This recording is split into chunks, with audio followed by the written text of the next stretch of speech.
औज़ु बिल्लाहि मिनश्शैतानिर्रजीम बिस्मिल्लाहिर्रहमानिर्रहीम।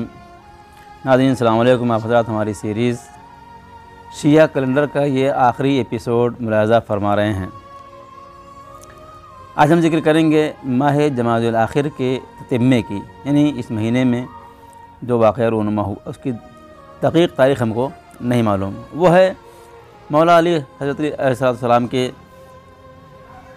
लश्कर के सिपह सालार जनाब मालिक अश्तर के फ़र्जंद हज़रत इब्राहीम इब्न मालिक अश्तर की शहादत इसी महीने में सन 71 या 72 हिजरा में जनाब इब्राहीम इब्न मालिक अश्तर की शहादत वाक़ हुई।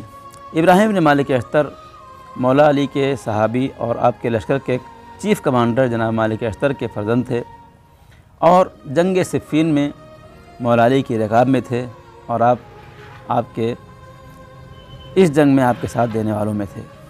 वाक़े करबला में जनाब मालिक अश्तर कहाँ थे, इसकी तारीख़ में कोई सबूत नहीं मिलता।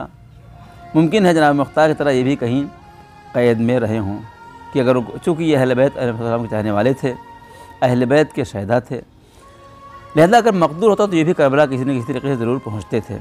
उनका करबला में ना होना उनकी किसी मजबूरी की अलामत है। चुनांचे वाक़े करबला के बाद इब्राहीम इब्न मालिक अश्तर ने जनाब मुख्तार के साथ मिल के क़ातिलीन हुसैन इस्लाम से बदला लेने में कोई दरेग नहीं किया और पेश थे।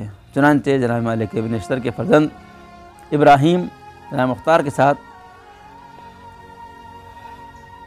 हुसैन इस्लाम के क़ातिलों के बदले ले रहे थे और जंग खाजिर में आपके हाथों फ़तह हुई, जहाँ इब्न ज़ाद मारा गया था। उसके बाद जनाब मुख्तार की शहादत के बाद इब्राहीम ज़ुबैरियों के साथ हो लिए, इसलिए कि ज़ुबैरी अमवियों के ख़िलाफ़ थे, मरवानियों के ख़िलाफ़ थे। चुनांचे मसअब बिन ज़ुबैर के साथ जंग करते हुए ये दैरुल जसालीक़ में जंग हो रही थी, मरवानियों से जंग हो रही थी, जिसमें इब्राहीम इब्न मालिक अश्तर शहीद कर दिए गए और इनकी शहादत के बाद ज़ुबैरी ये जंग हार गए और इस जंग के हारने के बाद ही मरवानियों का पूरे इराक़ पर कब्ज़ा हो गया। जनाब मालिक इब्राहीम इब्न मालिक अश्तर की कब्र बगदाद सामर्रा के रोड पर दजील शहर के नज़दीक एक मकाम पर मौजूद है, जहां आज जो शिया इराक़ ज़ियारत करने जाते हैं और जो सामर्रा जाते हैं तो रास्ते में उनकी ज़ियारत भी करते हैं, उनको सूरह फातिहा पढ़ते हैं। हमें उम्मीद है कि इंशाअल्लाह जिस तरीक़े से जो लोग मालिक अश्तर, उनके फ़र्जंद और मौला के असहाब आपकी मार्फत रखते थे, अल्लाह ताला हमें भी वैसी मार्फत की तौफ़ीक़ अता फ़रमाएगा।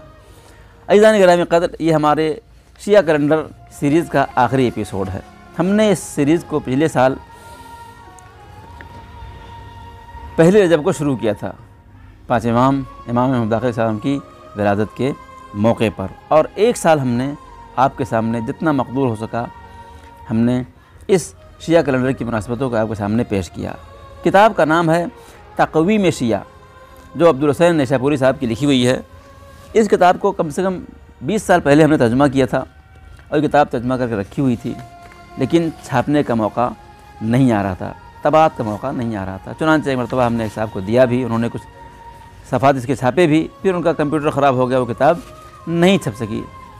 तो हमने ऐसा किया कि लोगों तक ये मैसेज पहुंचना चाहिए। चुनांचे हमने इस एपिसोड को डेट बाय डेट हर महीने की मुनासिबतों के ज़रिए से आप तक पहुंचाने की कोशिश की, जिसमें हमने इस किताब से सहारा लिया और उसके अलावा गूगल के ज़रिए से भी और दूसरी किताबों से भी इस्तेफ़ादा करते हुए आप तक मालूमात को हमने पहुंचाने की कोशिश की। चुनांचे आप देखेंगे बहुत से एपिसोड में बहुत से आप हमारे बैकग्राउंड के मनाजिर को देखेंगे, कभी दरिया है, कभी समंदर है, कभी खेत है, कभी कहाँ है, कभी कहाँ है। हम जहाँ रहे वहाँ हमने इस सीरीज़ को जारी रखा, अपने वीडियो बनाते रहे। कभी कभी मौका ये आया कि हमारे पास वसाइल नहीं थे, इंटरनेट नहीं था और नेटवर्क नहीं होने की वजह से बाज़ एपिसोड शायद एक दो एपिसोड जो है वो मिस हो गया, एक दो मुनासिबत मिस हो गई, ठीक।